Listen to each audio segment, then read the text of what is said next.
this morning. We welcome you here. We welcome those of you who are joining us online as well, whenever and wherever you join us from. And as we begin our time of worship this morning,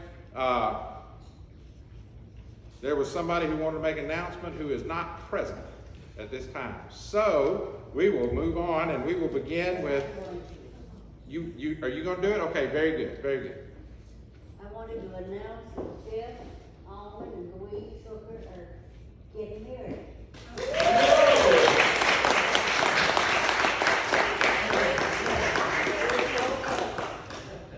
We congratulate you on your engagement. That's wonderful news. Very good. Now as we move on, we will open with a hymn. Jesus is Tenderly Calling, 110 in our hymnals here.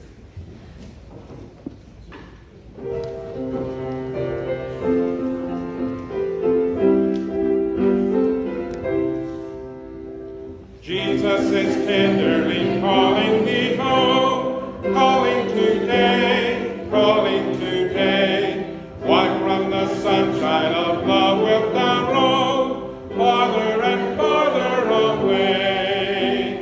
Calling today, calling today.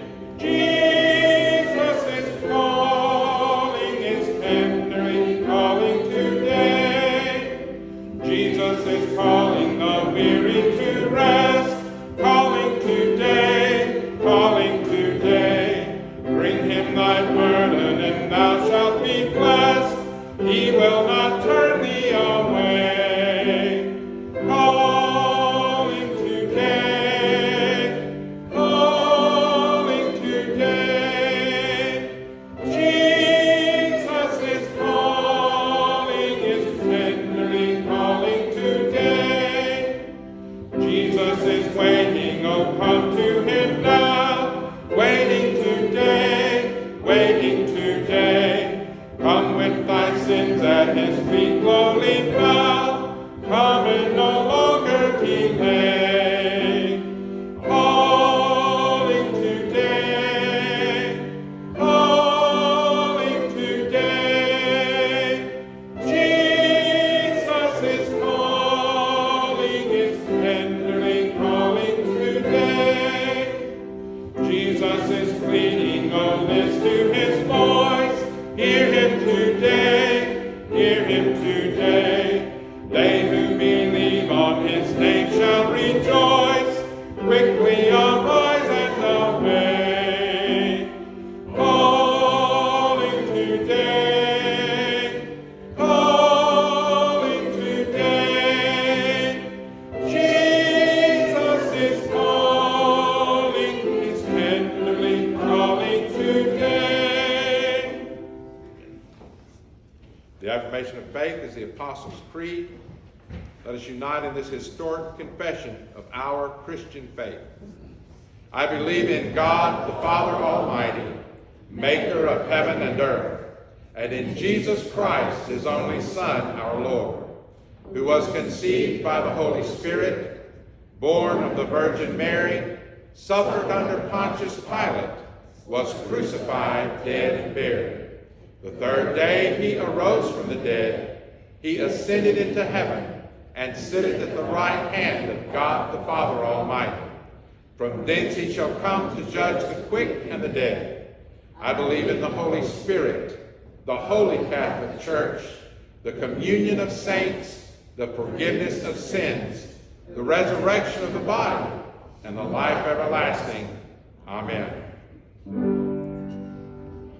Glory be to the Father, and to the Son, and to the Holy Ghost, as it was in the beginning, is now, and ever shall be, world without end.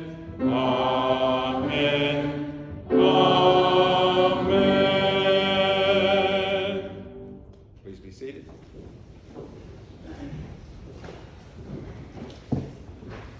Do we have any special prayer requests this morning? Any unspoken needs, just lift your hands. Let's go to the Lord in prayer this morning. Eternal God, our Heavenly Father, as we come at this moment into your presence, as we come before your throne, I pray that our hearts are truly open to worship you in spirit and in truth. For our Lord Jesus told us that is who you seek. We pray, Lord, that as we do that, your Holy Spirit would come fresh on us in this place, would fill us, Lord, with the wisdom, the power, the understanding that we need in order to move forward as your church. We come, Lord, with many trials and tribulations. We come with joys and anxieties. We come with hopes and with fears. But we all come into your presence because we know that you are the source of all the answers, of all the help we need, of all the strength that is required for us to succeed as your church.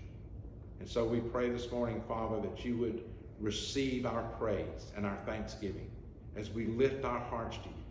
That, Lord Jesus, you would receive our thanksgiving and praise as we give you all the honor and glory that we can for the salvation that you have brought to us, that saves us not only from the punishment of our sins, but from the guilt of our sins, so that we can live free and joyful lives to you. And Lord, we pray that as we worship this morning, your word would take root deep into our hearts to bear fruit for you and the kingdom of God in this coming week.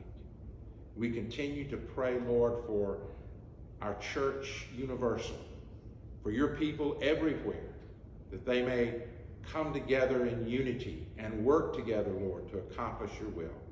We pray for those who are persecuted.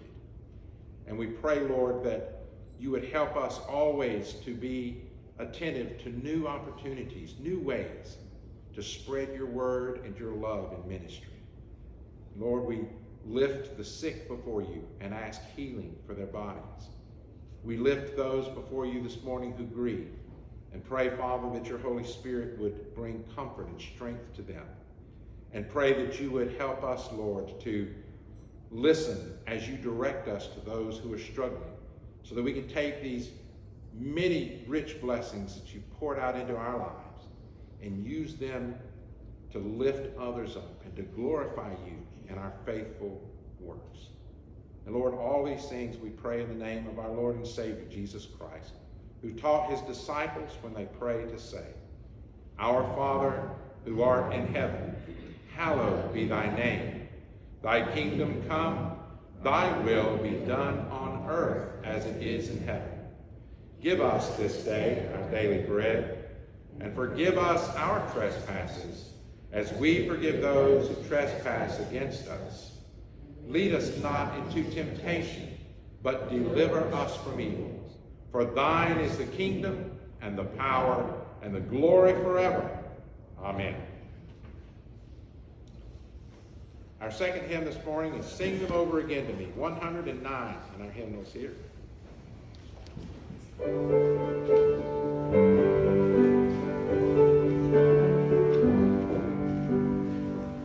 Sing them over again to me, wonderful words of life. Let me more of their beauty see, wonderful words of life. Words of life and beauty, teach me faith and duty. Beautiful words, wonderful words, wonderful words of life. Beautiful words, wonderful words, wonderful words of life. Christ the Blessed One gives to all wonderful words of life. Sinner, listen to the loving call, wonderful words of life. Also freely given, wooing us to heaven. Beautiful words, wonderful words, wonderful words of life.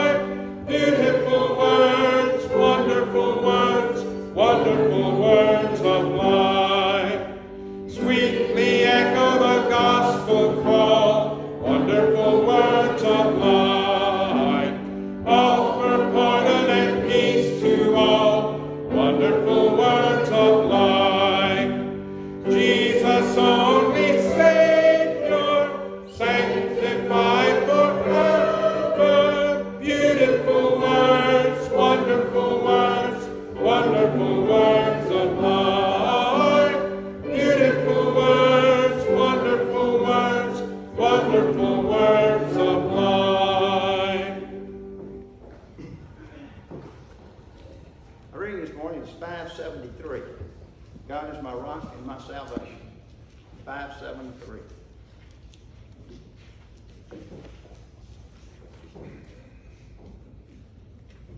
For God alone my soul waits in silence. From him comes my salvation. He only is my rock and my salvation, my fortress. I shall not be greatly moved. For God alone my soul waits in silence. For my hope is from him. He only is my rock and my salvation, my fortress. I shall not be shaken. On God rests my deliverance and my honor. My mighty rock, my refuge is God. Trust in him at all times, O people. Pour out your heart before him. God is a refuge for us. Once God has spoken, twice have I heard this, That power belongs to God. and that to thee, O Lord, belongs steadfast love. For thou dost requite a man according to his word. Amen. Please be seated. If the ushers will come forward at the time to receive the morning tithes and offerings.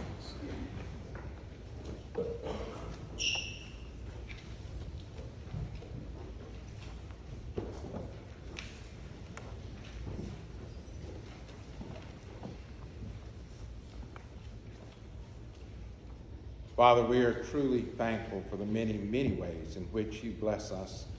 We pray now that as we come bearing our tithes and our gifts, that you would bless both gift and giver, using all to further your work through Jesus' name. Amen.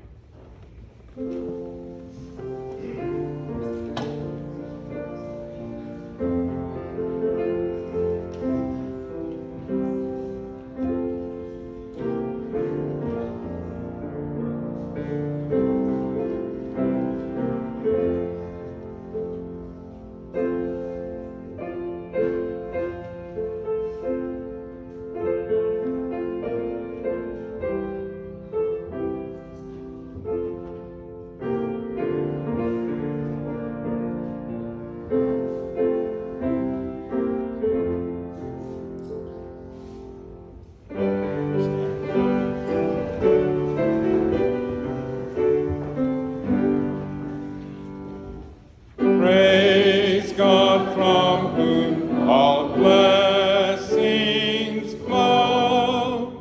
Praise him, all creatures here below.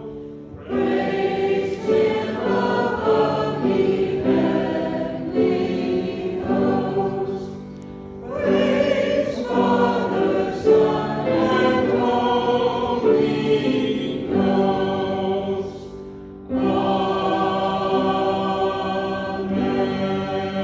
Amen. Please be seated.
gospel lesson this morning is changed from what's in your bulletin. I apologize for that. But I was led in a different direction. So Matthew chapter 14 will be our reading this morning.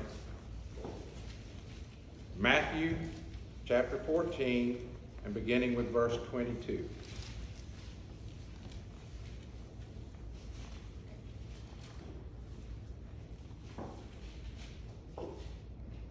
Immediately, Jesus made his disciples get into the boat and go before him to the other side, while he sent the multitudes away. And when he had sent the multitudes away, he went up on the mountain by himself to pray.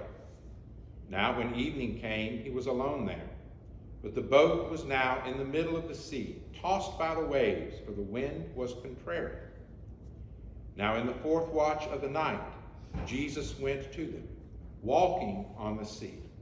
And when the disciples saw him walking on the sea, they were terrified, saying, "It is a ghost," and they cried out for fear. But immediately Jesus spoke to them, saying, "Be of good cheer, it is I, do not be afraid." And Peter answered him and said, "Lord, if it is you, command me to come to you on the water." So Jesus said, "Come." And when Peter had stepped down out of the boat, he walked on the water to go to Jesus. But when he saw that the wind was boisterous, he was afraid, and beginning to sink, he cried out, saying, "Lord, save me." And immediately Jesus stretched out his hand and caught him, and said to him, "O you of little faith, why did you doubt?" And when they got into the boat, the wind ceased. Then those who were in the boat came and worshipped him, saying, "Truly, you are the Son of God." This is the word of God for the people of God. Praise be to God. Please be seated.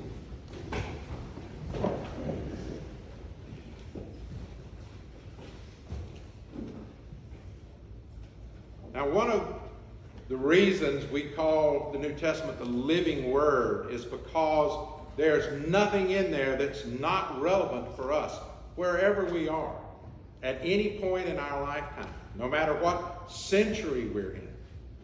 This word is always fresh. It always teaches us.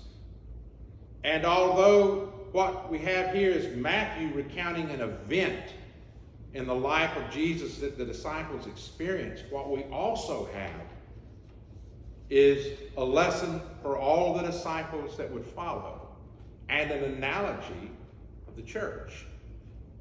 And so in this passage, Peter becomes a symbol, a part of that church, representing the call that Jesus has placed on our lives to step out in faith, to follow him, to look at where Jesus is at work around us and to go there in ministry.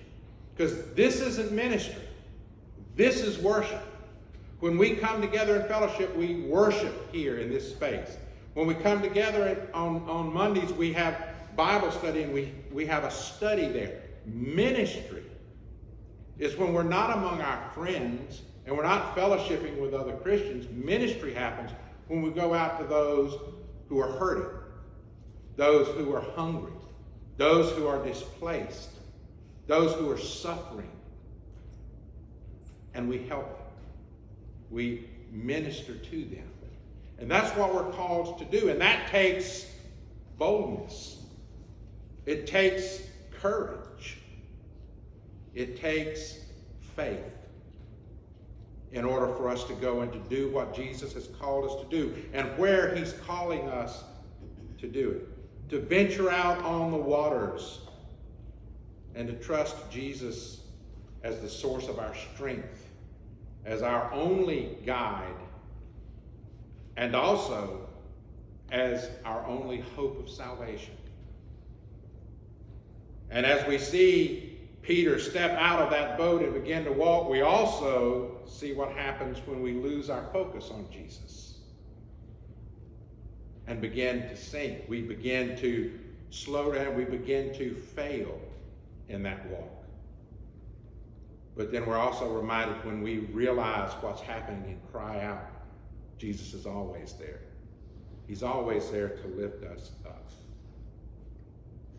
Now for us, most of the time, our faithfulness and acts of faith are not going to be something as dramatic as what Peter experienced there on the Sea of Galilee in the midst of that storm, stepping out of the boat when Jesus called him.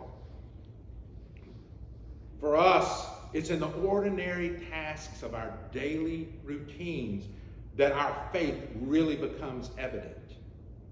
When time after time people see us acting faithfully, reacting faithfully, when they see us staying the course, when everything around us is falling apart, then we're exhibiting to them our faith in God, our faith in Christ, because we're faithful to the disciplines of Christianity that he has called us to exercise. We're faithful to strive to grow and to take the things God has given us and use them in ways that builds his kingdom, in ways that honors him. Even in our ordinary daily tasks, we have to be conscious of the call on our lives by Christ to act and speak as people of God, rather than people of the world. To be sure that we're acting on his will and not our own intelligence. To acknowledge that it's by his grace that we're able to do all of this and not our own ingenuity. Because it's not by our intellect that we are saved. In Ephesians 2:8, Paul reminds us, for it is by grace, the grace of God, by grace through faith, because you trusted him, that you're saved. And that not of yourselves, lest anyone should boast, Paul said. So on this stormy, awful night that Matthew is describing in the lives of these disciples, as they're out in the middle of the Sea of Galilee, tossed around with water coming over into the boat, 12 terrified men recognized that Jesus was the Son of God, and that he was the only one who could save them. Even though there were expert fishermen in that boat, with tons of talent, experienced sailors, yet with all of their gathered knowledge put together, they couldn't save themselves. The only one who could save them was Jesus. And that truth has not changed in over 2,000 years. We can't save ourselves. We need his strength. We need his wisdom. We need his love. We need the power that only the Holy Spirit can bring into our lives to get us through the storms that beset us from time to time, and to do it in a way that helps us help others as they see us acting faithfully, as they see us continuing to move forward despite the adversities. We don't give up. We don't give in. Whether we manage to exist on this planet for another 2,000 years or God gives us 200,000 years, it will still only be Jesus Christ who can save, and no other. And so we hear this story in Matthew, and we know that it applies to us individually, but it also applies to us as the church. You know, that church is that little boat being tossed around with all the frightened disciples in it, wondering what's going to happen with all the things going on in the world around us. It's a tough image for us to grasp, especially a lot of people who have always looked at the church as the bastion of strength, you know, because we don't like to think of the church as filled with frail people, right? With fallible people. We think of the church as the structures. Our ancestors built these marvelous buildings, you know, of stone and wood to last. This building has been here for a long, long time. And so we tend to think of the church that way. After all, Jesus said the very gates of hell could not prevail against the church, right? But termites and time and neglect will destroy a building, won't it? And that's not what Jesus was talking about. The building is where the church comes together to worship. The church is us. It's the people.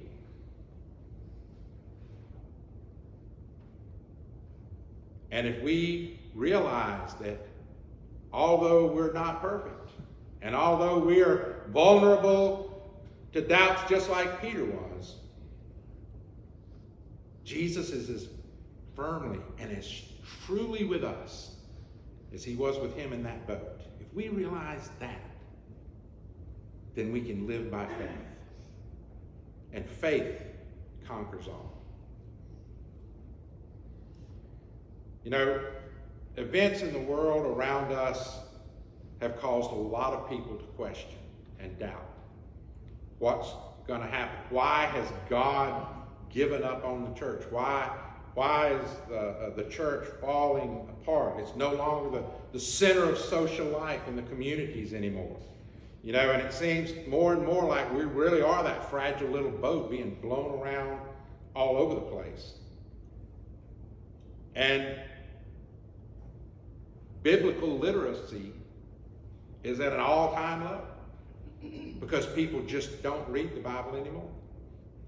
They hear something from the preacher. They hear things that people say that just have repeated stuff they've heard said, and it's wrong, and so it just keeps getting, because, well, I'm too busy. I don't have time. You got time for everything else. Make time for this.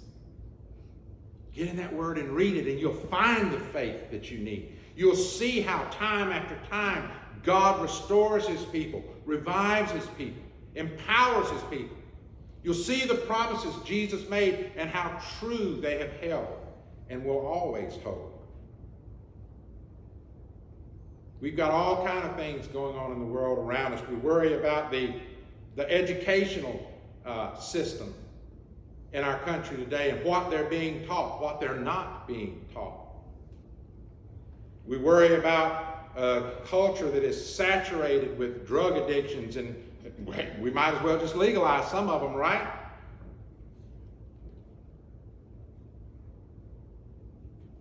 We're filled with doubts and worries because of all the false news. I mean, where do you go to get the true news now? We used to say, well, you can always listen to Walter Cronkite. Some of y'all don't even know who that was, okay? But you could go and you know you're going to get the truth. It may not be what you want to hear, but you're going to hear just the facts and the truth. But you can't do that anymore. Everything is slanted. So where do you turn? You turn to Christ, church. We turn to the Lord. That's where we turn. We turn to this that warns us about all the things that are coming. We turn to what we see, what we experience around us, and know what can we do to change this, and then we get busy doing it. We acknowledge that Christ is still at work.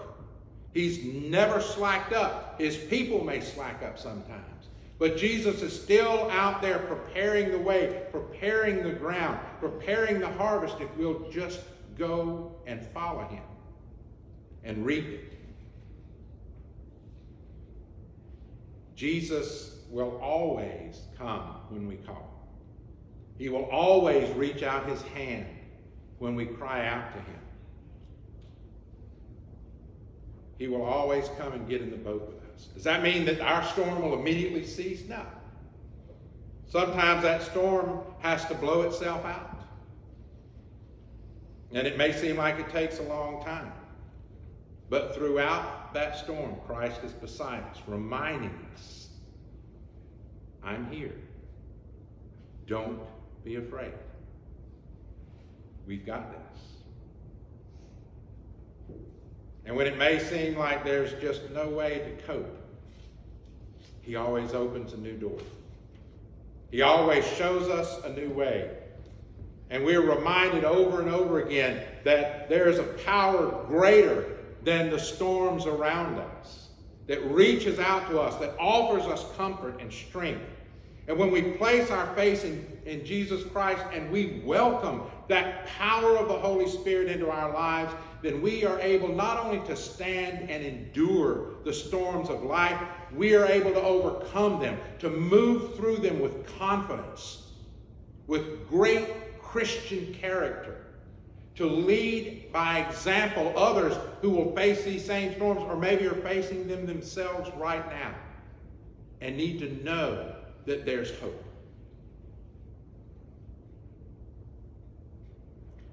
We're never forsaken, never abandoned, and never left only to our own resources. Even when we're not paying attention, Jesus is still there with us. He is still with us. You know, faith really is not a complicated deal. We try to make it complicated because, hey, you know, we're adults, right? We're proud that we've gotten this far. We're proud of what we've accomplished. We're proud of all that we've learned and all that we have created and all that we've, you know, we're proud. And so we look to our intellect far too often to solve problems that can't be solved by our intellect. There are problems that can only be solved by obedience to God. That obedience keeps us in His will. And God has a plan. And His plan will not fail. The only question is whether we will be part of that plan or whether we will stand on the outside and watch others move confidently forward. Jesus said in Luke 18:17, "Truly I say to you, whoever does not receive the kingdom of God like a little child will never enter it." Faith is not complicated. We just have to get rid of some of our ego. We have to realize that if we're not just going to endure the storm but overcome them, then we have to have the humble, unpretentious faith of a child, blindly trusting in God's goodness, in His love, in His care, in the teachings of Jesus, in the provisions that God has made for us. Faith is really simple. It's also challenging because we always want to revert back to that intellectual stuff, but faith is not any kind of an intellectual doctrine. Genuine faith is a response to what we know God is calling us to do. That's what faith is. It's not words. It's not the talking. We affirm, we believe, we affirm, we believe, we affirm, we believe. But that's not faith. Faith is then acting on what you believe. And that's what we're going to have to do. We're going to have to stand up and act on what we profess to believe and move forward so that we can right the boat, keep it on an even keel, so that we can restore the confidence of the people and the strength of the church. Because our strength isn't our own. It's the strength of Christ working in us and through us when we open ourselves to His presence. When Peter cried out to Jesus as he started to sink, Jesus caught him and said, "Oh, why, Peter? Why did you doubt?"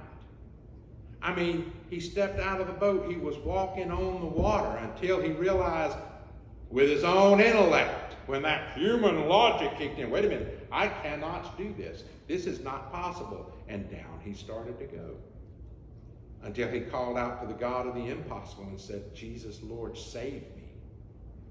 And the God of the impossible reached down and picked him up and carried him back to the boat and said, "Why did you doubt? Stop doubting and just act. Stop doubting and obey. Do what I've asked you to do." A little girl who had never traveled very far, just around her neighborhood and all, seeing her family, her mama took her on a train ride across the country. They were going to see some distant relatives, and she was all happy and excited and got on the train, and as that train was going, there was a big wide river up ahead. And she saw that river, and it was getting closer and closer and closer, and she was starting to get nervous, and her mom was chit-chatting and everything else, and not noticing how agitated the little girl was getting, because she didn't know what was going to happen when the train hit that water. And all of a sudden, as the train came around a bend, there was the river, and there was a bridge. And the train crossed over that bridge and she settled down a little bit. But then there was another branch of the river she saw, and sure enough, the train was turning towards that. And yet when they got there, there was another bridge. And so she sat back and she went, whew, and that caught her mom's attention. And her mom turned and looked at her and she says, well, what's wrong, honey? She said, oh, nothing now. Somebody's gone in front of us and put bridges all the way. Friends, somebody has gone before you and has built bridges all the way. Christ has already provided everything we need for every task he has set for us out there. All we have to do is stay on track. Keep the faith. Move forward and put our trust in God, because Jesus is always with us. And I don't know what storm of life you may face this week. I don't know if you're facing storms in your life right now, but I know this. If you will listen and tune out all the naysayers, you will hear Jesus clearly telling you, it is I am here. Don't be afraid. We've got this. And the storm will pass. But even when the storm is gone, Jesus will still be there. Put your faith in the one who will never leave you and give you the calm assurance and peace in the midst of all your storms. Open yourself to Jesus' love and truth and believe. Our closing hymn is Open My Eyes, 267 in our hymnals here.